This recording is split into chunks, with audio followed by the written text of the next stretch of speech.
Hello everyone, it's Dave Lakatos from Dave Lakatos Art, and the website, which I hope you go to and sign up as a follower, is davelakatosart.com.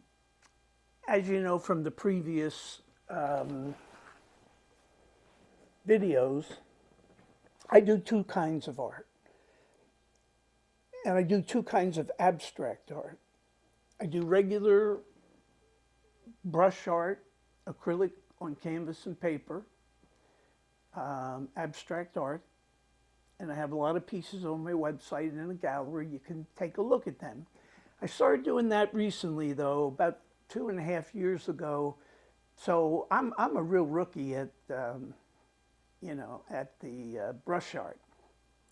I'm sure it'll show.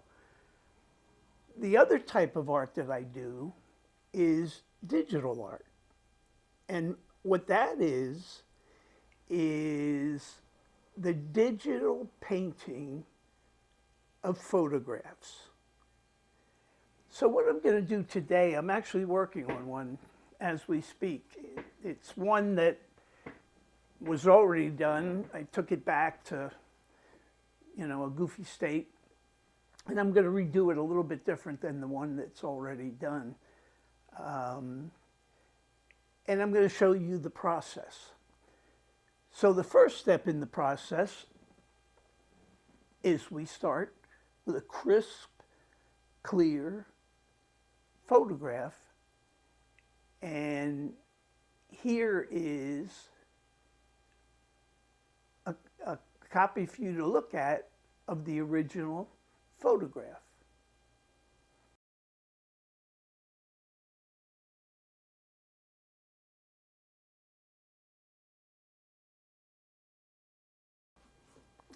So this photograph, I said in an earlier video that every picture of mine over my 30-year career has a story, especially my photo road trip pictures, and very especially my photo road trips to New Orleans to listen to blues music, which I love. And that's what this picture is from. It's a picture from, it's Clover Grill on Bourbon Street. It's a little bit west of all the rowdiness. It's quiet part of Bourbon Street, 3-4 blocks up from where the the pandemonium stops. But it's an all-night diner, been there for God knows how many years. And I was walking by one night and coming from Bourbon Street, going to Frenchman Street, which is where all the blues joints are, and I was going to listen to music. And I just looked over and I saw this Clover Grill, and just all the features that are in the shot made it really interesting, but something was missing. So I stood and I waited for a while, and then the missing element came in. This guy. Without a guy, without a person, this photo was nothing.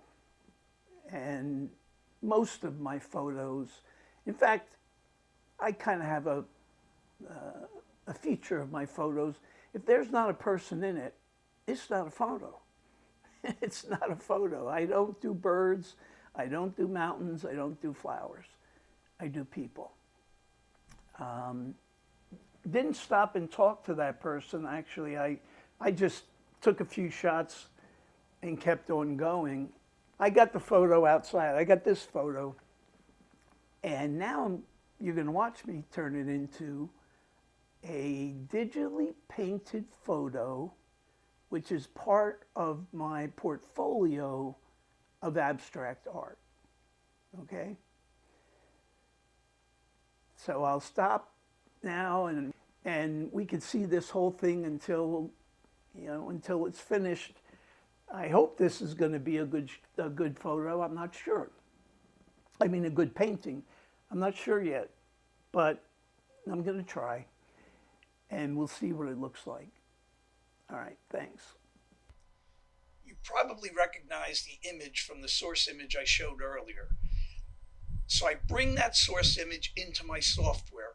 Right now on my screen, I'm looking at that image, but on top of that image is this white tracing paper, if you will. So I can see the image, but I have the tracing paper over it. And the first decision is, do I outline the features in the image or do I not? Sometimes I do, sometimes I don't. I then enter into what my teacher told me is called the muck-up stage.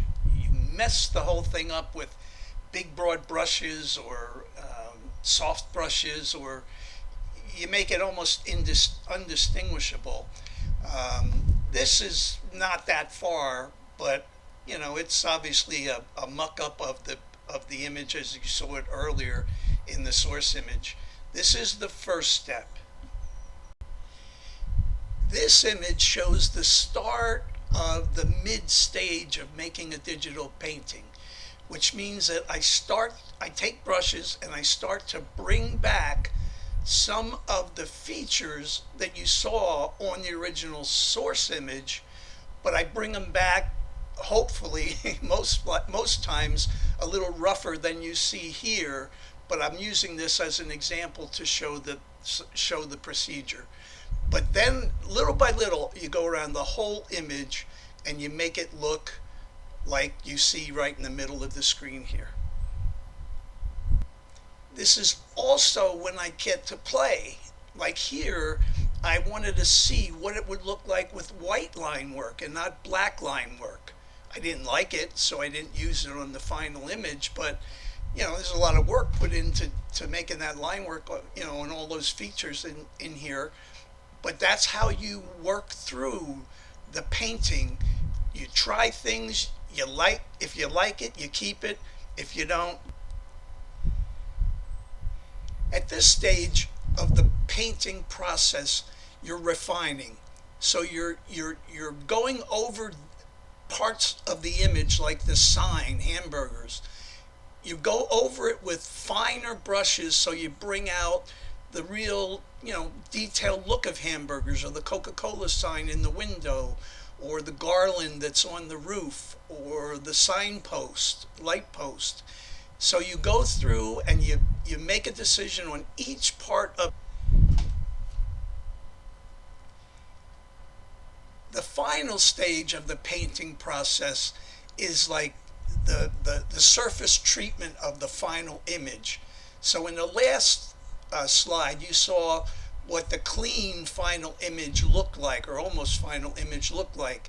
What you see here is me taking a piece of texture paper or texture and laying it on top of that painted image so that the texture gives it a little bit more grittiness. And there's probably hundreds of textures that I can use. There's literally hundreds of brushes. I mean, the options you have just boggle your mind. So this is the final image as I released it, and as it was shown, wherever I showed it. But I have all of those intermediate products, and I can leverage off any one of the steps you just watched and develop a totally different looking digital painting. That's how I do them.